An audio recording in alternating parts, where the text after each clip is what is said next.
all, this is Once and Future Gamer and welcome to another Pokemon challenge. Last time we had an absolutely gruelling run through Pokemon Ultra Sun as we sought to beat it with a single Growlithe. Today though, we return to the regular DS era of Pokemon and answer the question of if I can beat Pokemon Black with a single Patrat. Patrat is an early route Pokemon from Gen 5 and we have the stats that you might expect with a 255 base stat total, the best of which is our attack at 55. Our stats are reasonably consistent, with everything else occupying a 10-point range between 45 and 35. Our HP and speed being the best of the rest, our special attack being the worst. 255 was a unique base stat total until Gen 9, then both Flittle and Charcadet got it. Mono normal type, so weak to fighting and immune to Ghost. By level up we do get a few okay moves. Bite and Crunch are about the best of them. I may make some use of Hypnosis early on, particularly for the normal gym. Unfortunately, not a lot of these moves are 100% accurate. We don't get as much coverage as I thought we might TM wise. We do get Dig, Shadow Ball and Grass Knot, as well as Thunderbolt and Hidden Power, but that's about it, and most of these moves are special, and that is our weaker attack stat. Still, we can mitigate it somewhat with workup, so that's handy. We do get Swords Dance too, which is nice, but post-game I think so, not much use. This challenge was suggested during Rodent Month last March, and I finally got around to doing it 14 months later. It came from Dennis Varka. Thanks for watching folks, the rules are on the screen throughout, and if you enjoy what you see then like, subscribe and ring that bell. Let's do it! I used the Universal Pokemon Randomizer to replace Snivy with Patrat, so that I can do the whole run with it. You know, rather than going to the first route outside the first town. I chose to replace Snivy so that Cheren would pick Tepig, which will be the hardest for us to fight, and in all fairness, the Oshawott line for Bianca might not be easy either. Fair where fair is due, I do dislike both these evolution lines, but what can you do? I don't know if I've mentioned it before. The first two battles are first versus Bianca, and then there's the one against Cheren shortly after. In the first battle, the one with Bianca, we can soon take the Oshawott out with a trio of tackle attacks, and the point does come where she hits us back with some too, but at least tackle was heavily buffed going into this gen, which is something to be thankful for. We get stabbed too, they don't. We make it out pretty straightforwardly, and I can't complain about the result when we take the win. Cheren is the next major battle pretty soon after, and this time we get somewhat lucky when we crit the first tackle on his Tepig and wipe out about 2/3 of its health, so that's something that he's not going to like. Both Bianca's Oshawott and Cheren's Tepig are capable of hitting us for 1/4 of our health with each tackle, so it's probably a good job we take them down when we do. I nickname my Patrat Finch and move on. It is a bit of an oblique reference, so if you want to try and guess it, go for it, but well. As we go and have a look at our stats then, Finch has the hasty nature, so that is more speed and less defence. Meh. And also, we have the runaway ability, which is pretty useless unless we want to avoid stuff when grinding, so mixed bag. I do go and grind a bit anyway, beating up fellow Patrats and also the local Lily population to get some attack EVs, since we are going to need to be able to hit very hard if we want to get anywhere in this game. I don't know what to expect from this challenge. I can see the normal gym being the usual levels of fun. I can see Eliza and Clay being tricky, ditto Marshall at the Elite Four, but we may even have some issues versus Chantal and Grimsley too, but we shall have to see. Eventually, we make it to Accumula Town and we see the Team Plasma rally, standing there to watch it for a bit before N shows up and we get to battle him and his Purloin. But the great thing is, his Purloin doesn't really stand a chance against us. It does hit us with a few scratches, but there must be a speed tie ongoing. We can hit that with 2 of our tackles and we soon bring it down with little trouble. I still do intend to potentially use Purloin in a challenge at some point, but we will see. There is another fight up ahead, this one being versus Bianca on the route outside town, so we're going to have to beat her again, but I'm not really too concerned about this entire prospect. She has added a Lillipup to her team at this point, which, given we've put down about 5 dozen at this point, at an absolute minimum, isn't an issue, and we duly take it down in one hit, giving us a victory over the Terrier. Then comes Oshawott, and although this one does survive a hit, it isn't a problem. It only goes for a tail whip, and we can take it out with a pair of tackles, which gives us the victory. Before we can go into the gym, there is a Cherren fight, so it's time to get down to brass tacks there and then and take the fight to him. I'm not worried. I'm far more worried about the fight versus, I think it'll be Chili we end up fighting. Cherren begins with Tepig, which is a bit bulkier than Bianca's Oshawott and survives 2 tackles. Though we can soon finish the fiery pig off with a bite, though it does try to counter-attack as best it can. But the purloin after it isn't much of a battle, and we can soon bring that down as well to give us the win. Helps that his Pokemon are still in single levels, I guess. We then head into the gym, and my prediction was right. We are facing Chili, the fire-type specialist. Well, kind of anyway. I put an Oranberry on Finch and completely forget about something that can happen here, but oh well. Lillipup is an easy win. See my previous comment about how we've beaten plenty of them by this point. We 2-hit that with Tackle while it only goes to Work Up. Nice. Pansear is a bit harder. It is faster and goes to Work Up before starting to land Incinerate attacks.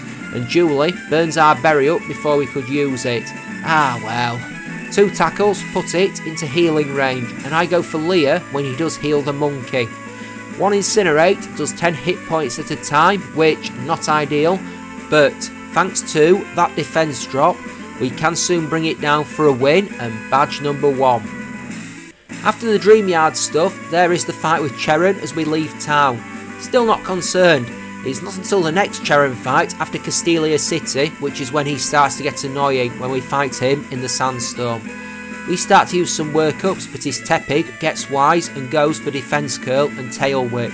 So, mixed fortunes as we study each other. Then, as we start hitting tackles, it starts firing embers at us, and a burn would be bad, but it never happens and we can free hit the pig. And of course, the Purloin is not a problem as we soon down it with Tackle to give us a win, and we can move on. The next major fight then is another end battle in Nakarine City, and he has a fighting type, so we need to be very careful. I have been training though because there is the always horrible normal type gym next, and Lenora's fight is always absolutely atrocious to win. I am trained up to level 24 though. I had a spare 15 minutes to do that. The end fight is pretty easy, largely due to the fact that right at the start we go for 2 workups, and then despite taking some blows from P-Dove, we can go through and one-shot his entire team, downing the P-Dove, the Timber and the Timpole pretty easily. Lenora then, and I really am not looking forward to this, but we've got to get it out of the way to be able to move on. This is going to be horrific, isn't it? And as is usually the case when I bring a barrel of prior knowledge to these fights, my prediction isn't a million miles away because it takes nearly 10 minutes of efforts to get through this fight. I quickly discover that we can't go toe to toe with her 2 Pokemon, they are simply too strong, so I decide to utilise Hypnosis, and there is a reason that I am in possession of that move. Unfortunately, the accuracy of Hypnosis is less than optimal, shall we say. My strategy ultimately boils down to put Herdia to sleep and then work up a lot to the point that we can deal massive amounts of damage onto her team. Unfortunately, Herdia doesn't always stay asleep long enough, and all it takes is Hypnosis missing 2 or 3 times in a row, and this did happen, believe it or not. I know, right? Shock with a 60 accuracy move, and we're getting murdered. Is Hypnosis actually 60% or is it 55, or am I thinking of Supersonic? I feel like I'm thinking of Supersonic. Plus, I believe there is a speed tie with Watchog. Sometimes we're faster, sometimes not. Once we are powered up, once we take Herdia out, I then try to put Watchog to sleep and lambast it physically until it goes down. And it only needs 1 time for that strategy to pay off before we take the victory.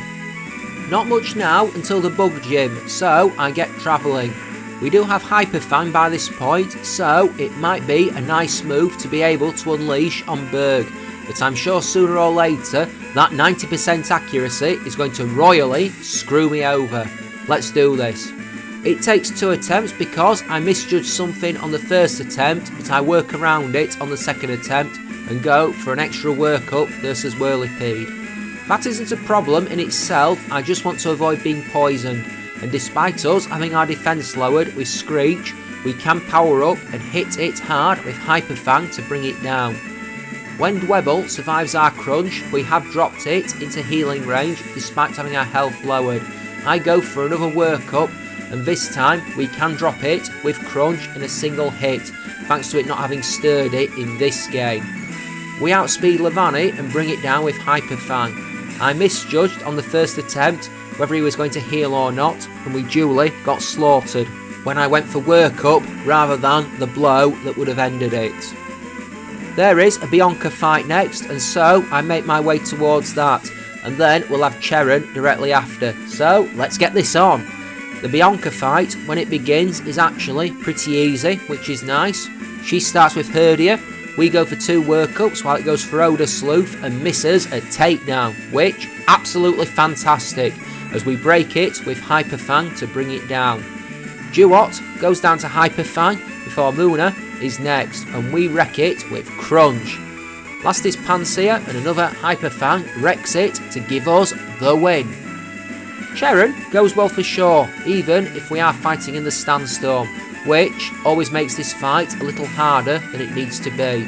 He begins with P-Dove, and we work up twice just to be sure, but we do get hit with Air Cutter, Leer and Quick Attack, plus sand damage before we drop it with Tackle. Pansage goes down to Hyper Fang before we do the same to Pig Knight and Lipard over the course of the rest of the fight. Some Patrat trivia then as we wander through the desert. It shares its category with Sentret and Hisuian Growlithe, as they are all known as the Scout Pokemon. Patrat has the lowest base stat total of all Pokemon introduced in Gen 5. It appears in Pokemon Battle Chess BW version, acting like a pawn piece in chess, but it can also move 1 square horizontally. Its name and etymology is the same in both the English and Czech versions of the game.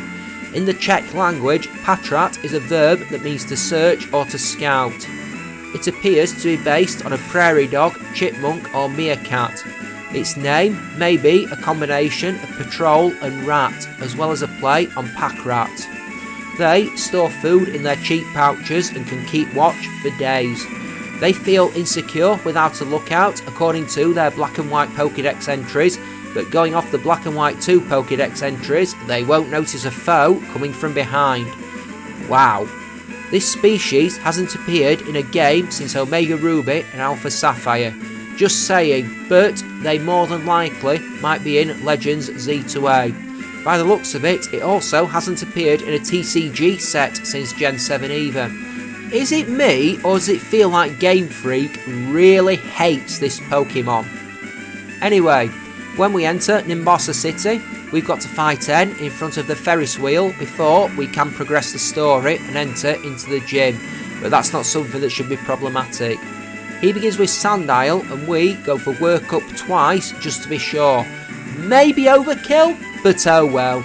We take it down with Return and start the sweep on Scraggy and Darumaka before we take Sigilif down with Crunch to give us the victory. It is time for the Electric Gym then, and this is not always an entirely easy fight, as it's well documented that Eliza can be really bloody annoying when it comes down to it, with her Volt Switch dual Emolga, so we'll have to see. It does take me a few efforts as I try to work out the best strategy.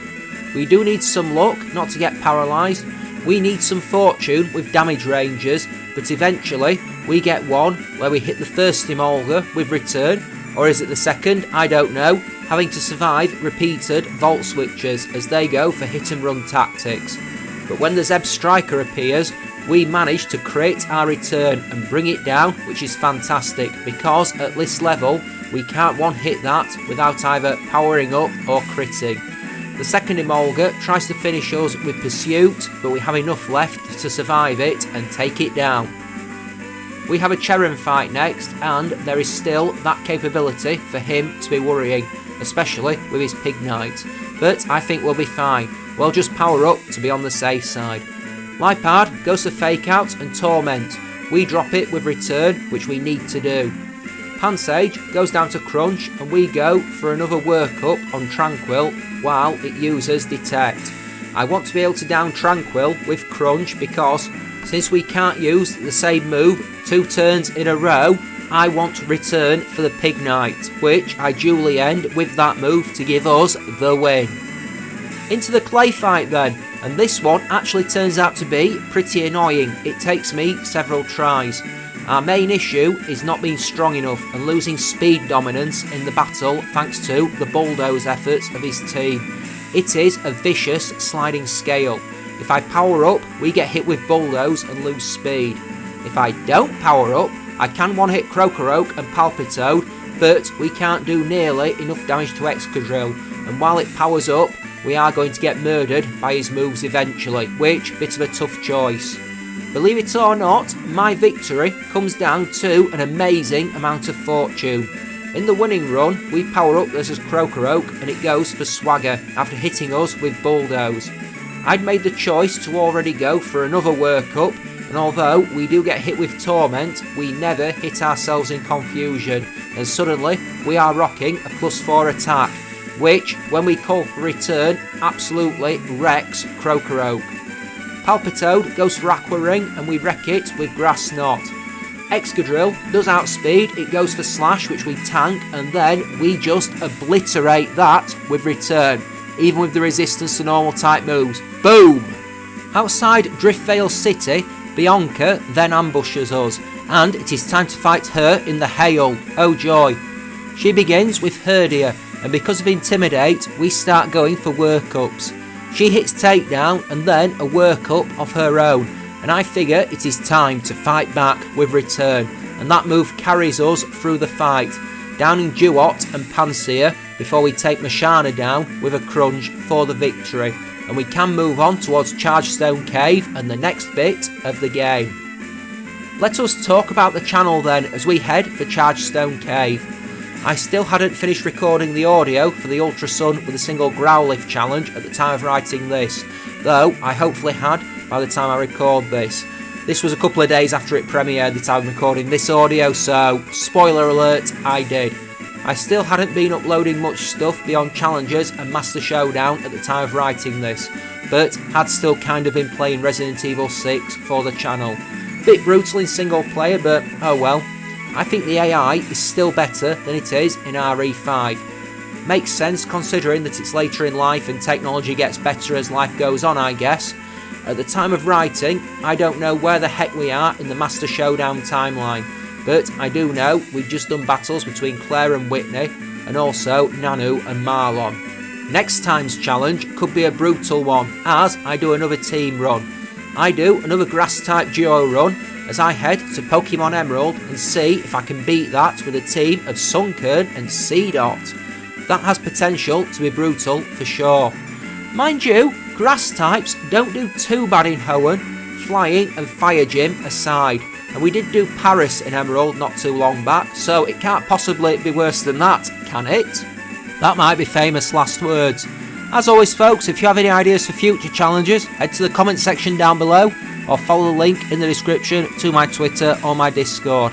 Also, if you haven't already, there's a huge back catalogue of these challenges to go back and check out, so yeah, I mean, I'm really proud of the 113 challenges I've done previously, so I am just saying that's just me.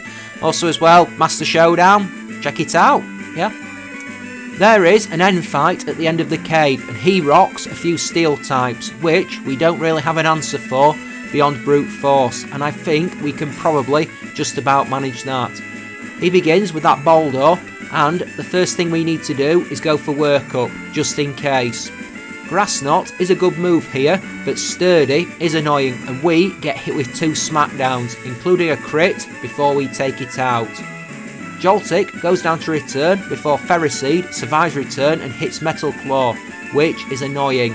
We nearly go down to Iron Barb's damage before finishing that off, but at least we do take Clink out with one hit. Thankfully, that was worryingly close. Flying gym time for the 6th badge and the Skylar fight.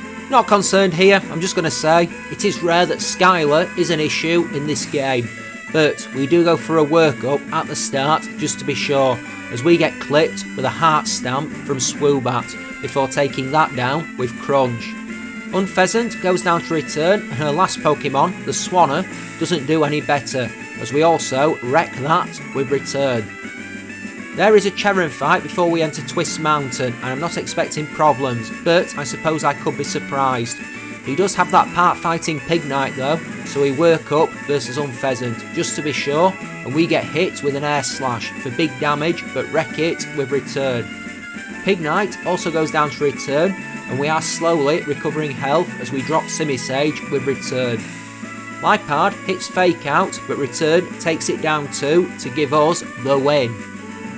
Ice Gym then, after we've negotiated Twist Mountain, and Bryson shouldn't be an issue. I always feel like the first half of the gyms in this game are worse than the back half, but that's my personal opinion. We go for Workup versus Vanillish, and it begins to spam Acid Armour, surviving our return, but I get a second Workup in when he heals it. And then we crit our blow to take it out hard, before Beartic also goes down to our return, and Cryogonal, that special defensive wall, can't survive a physical hit either, meaning that we've taken our 7th badge before we proceed with story stuff now. After said story stuff and the trip around the Relic Castle, we have to do the Bianca fight in front of the Tube Line Bridge, and I still have night traumas from when I did this fight in the Pokémon Black with a single Swinub run.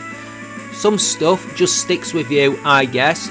I personally think that's the reason why people have so many issues with Whitney, because they have childhood trauma. I think we'll be fine here though. Let's see. Bianca, not really an issue here. She begins with Stoutland, and because we're intimidated, I start spamming Workups.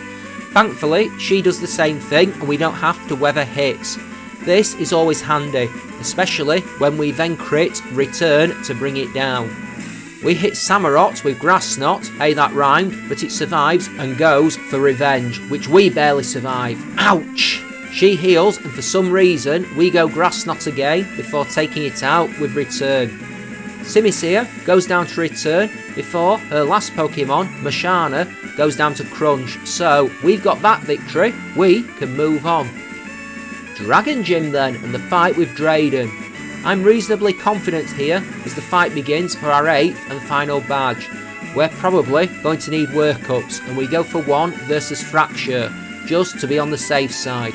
I would have gone for more, but it used Dragon Dance, and I don't believe in taking chances.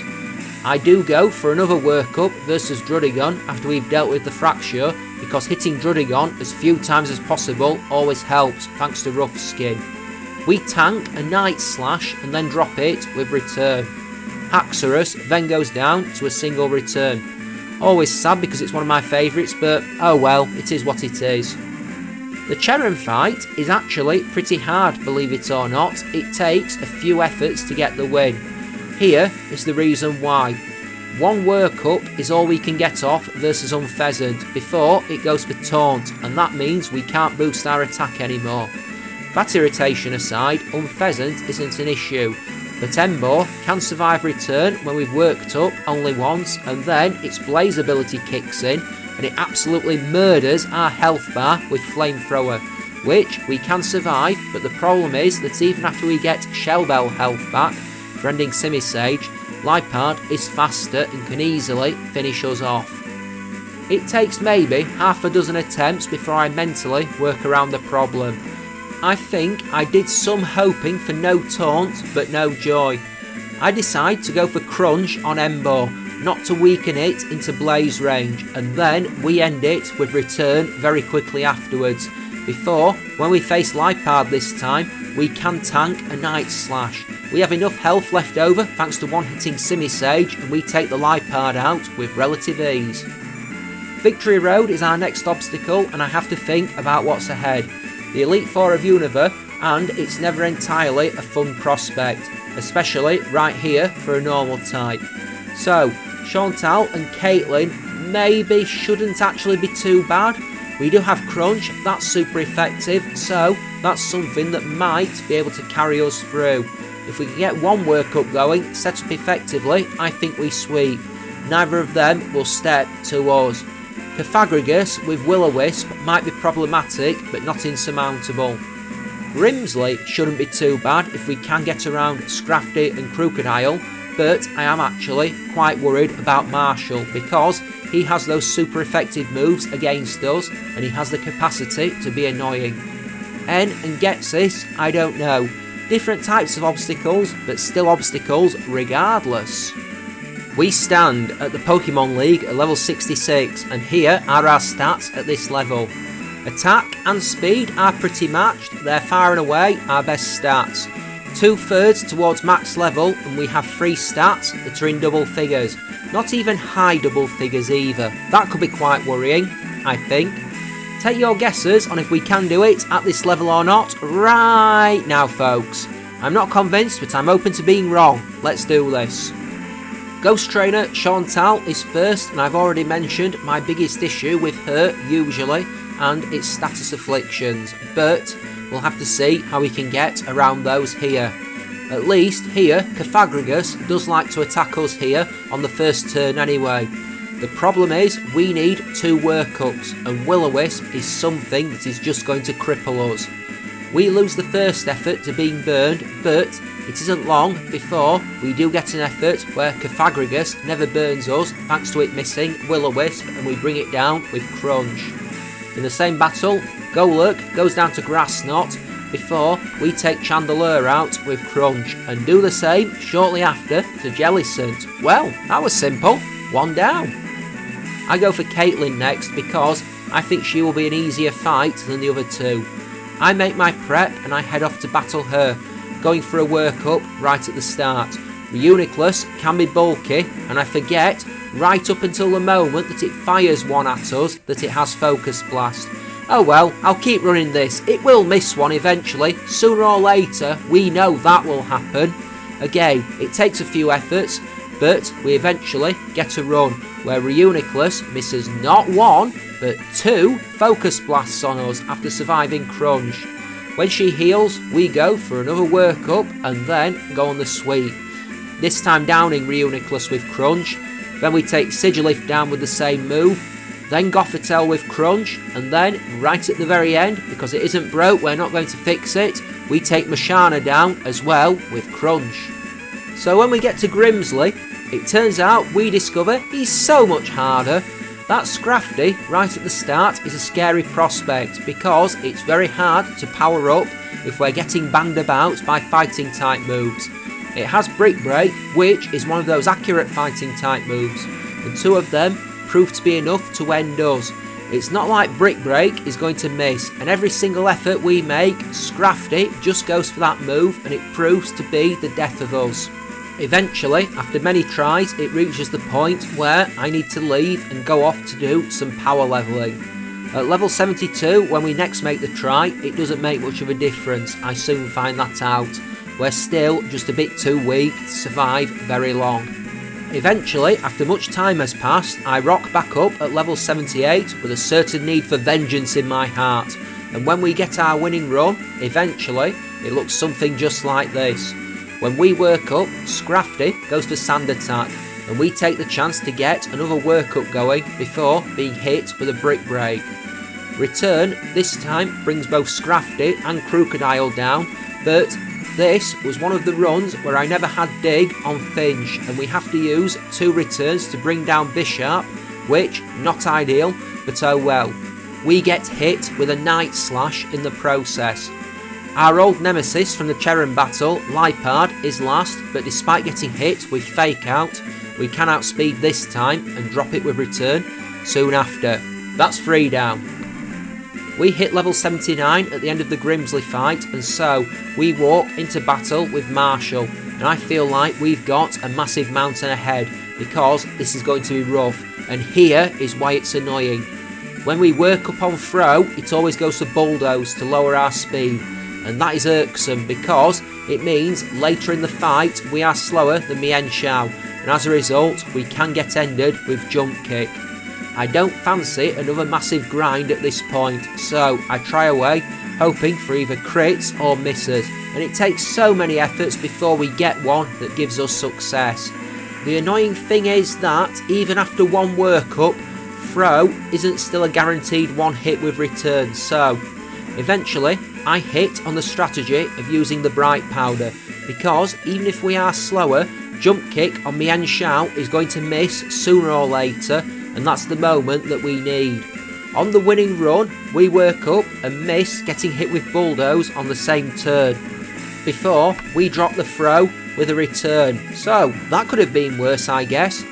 Conkelder is never really an issue, we one hit that every time, and with no speed drop from bulldoze, we are faster than Mah-Dry-Bread and can take that out with return too, which is a relief, but we still have a sturdy Sork to fight, aka the most annoying ability in the entire game, but we break the sturdy with Grass Knot, we have to tank a Karate Chop and then finish that with return. So then, we've beaten the Elite Four. I'm always relieved to say that in these challenges, and all that is left is the final two fights of the game, the ones with versus N, the ones versus Getsis, and the next one will be the N fight. Now, there is always a massive annoyance with this one when it comes to playing through. I do love the cutscene beforehand where the two dragons emerge, but at the same time, the first time you do this battle, it is highly irritating. Largely because you have to use the opposing box art legendary to do the first bit of the fight. It makes it mandatory, which is a little annoying. Gen 6 did do the same thing. Gen 5 is not the only one that is guilty of this, but it really slows it down. And I'm not switching in, I'm not getting one or two free attacks on me just because Game Freak decided they wanted this epic battle. Still, story-wise, it's pretty cool, I can't argue with it. So, anyway, we hook Pokeballs at Zekrom while it pounds into Reshiram with attacks, and we almost get extraordinarily lucky in the first attempt, because Zekrom finally knocks Reshiram out with Giga Impact, meaning we have a free turn when Finge comes in to be able to get a workup off. It would feel a bit cheap winning that way, but since the game forces me to do this, I don't feel too guilty about it. It doesn't really matter though as it happens, because even with one workup, we can't take Zekrom out with a single return, even when it goes for light screen and then heals it to the point we get another workup going. It does then survive and crits Fusion Bolt to end us. Oh dear. The end fight takes absolutely ages to win, and it's largely because we keep getting roughed up by Zekrom. It simply just has the mind to keep on trying to murder us with Fusion Bolt, which not very ideal. I even have to train up a bit more, coming back in at level 81. I even try using Dig to take Zekrom out, but even with a workup, it doesn't do the job on its own some lonesome. It takes quite a few efforts before we can work something out. In the winning run, I go for Dig first rather than powering up, and it goes for light screen on the second turn after we've hit it, which is amazing because it means we have a free shot at it. That free shot gives us the chance to go for workup. We are still at full health, and it then goes for Giga Impact, which we survive, and with another free turn, I go for another workup. We then drop it with return, and I have a good feeling. Zoroark as Kling Clang comes out, we end it with return before the real Kling Clang comes out, and we take it out with Dig. We're healing up massively now. Vanillux goes down to return before we hit Caracosta with Dig. We do get hit with Stone Edge, but manage to take it out with 2 Crunch attacks before Archeops is last. It barely survives Crunch, it misses Stone Edge, and then we take it out with another Crunch, which lets me breathe a huge sigh of relief. Well, that's out of the way, we successfully quelled N, but we've dealt with the calm, it's time for the storm. Getsis is there, he's gone full on crazy person mode, and that's the last fight of this run. We win this, we can draw a line under this. I know the secret to beating Getsis in single Pokemon runs, and it's about exploiting his strategy. He likes to use Toxic and then Protect, it's coded into him, so if we can work with that, it's a good strategy, particularly if we employ a Peachy Berry. Now, I know this from a lot of experience of doing challenges in these games. If we get toxic poisoned by Cofagrigus, we cannot win, okay? So, that's why the Peachy Berry is a vital item. Of course, my strategy doesn't always work out the way I think it might. And even if we beat Cofagrigus, we get outsped by Hydreigon. Right up until one effort where we do outspeed Hydreigon, and I realise we're operating on a speed tie with the three-headed dragon. And so, I throw my strategy out for the moment. I go and get one more level to boost our speed, and then at level 82, I prep to face him. It takes a few tries, but we get one effort finally where he does what we need him to do. He poisons us with Toxic, we heal with the Peachy Berry, and then he uses Protect when we're not actually poisoned. That gives us the chance to get the 2 workups going that we need. That lets us bite through Cofagrigus with Crunch. We can outspeed Hydreigon for sure this time and bring it down with Return for a second knockout before Bouffalante is 3rd and we take that out with Return. Seismitoad is 4th, again Return, we take it down before Bisharp is 5th, and this time we use Dig to take that down. Just Electros left, and when it comes down to it, that also goes crashing down to Return. That gives us the win. We've beaten him, we've won the run, and I will happily draw a line under it here, breathing a huge sigh of relief. So, not so bad for the most part, I'll say, bar some horrible fights at the end, but that's Pokemon Black and White in a nutshell for me. I'll always love these games, I love this gen, I don't care what anyone says. But yeah, thanks for watching folks, I hope you enjoyed. If you did, please leave a like, call out with a comment and smash that subscribe button. It all helps with the algorithm. We've all heard enough about the almighty YouTube algorithm over the years. So, at the time of writing this, I was edging closer to 300 subscribers, which is neat. That's a goal I've been aiming for well over a year now, so yay. If you aren't subscribed folks, get on the bandwagon. This bandwagon could go somewhere. We don't know, I don't know, I hope so, but join the ride, we'll find out. At least it's a bit of a shorter challenge this time. It's definitely nearly half the length of the previous challenge, because that Ultra Sun with Growlithe challenge, wow, that was a really long challenge. If you did sit all the way through the Ultra Sun with Growlithe challenge, all the way to the end, thank you very much, because, I mean, I know you don't have to watch it all in one sitting, but it's like an hour out of your day if you sat and watched it in one going. Somebody has devoted an hour of their life to watching me on that single video, and I'm pretty chuffed by that, I'm not going to lie. Anyway, next time we've got the Seed Run. As I head to Gen 3, I pop into Pokemon Emerald and see if I can beat that game with a team of Seedot and Sunkern. I have thoughts about what might await on that run, and it's probably not going to be even slightly pleasant, but we'll see. I think that challenge has been done before on YouTube, but oh well, maybe I can do my own twist on it. It's 2 Pokemon I've not used before in challenge, so I'll see. We have got back-to-back team runs in Gen 3 ahead, so this should be interesting.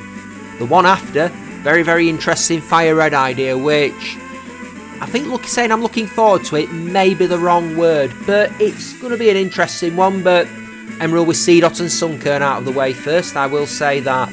So yeah, not much more to say, just come back again I guess. Thanks for watching again, take care, have a great day, and I will see you next time. Take care, so long, bye bye. Thank you for watching folks.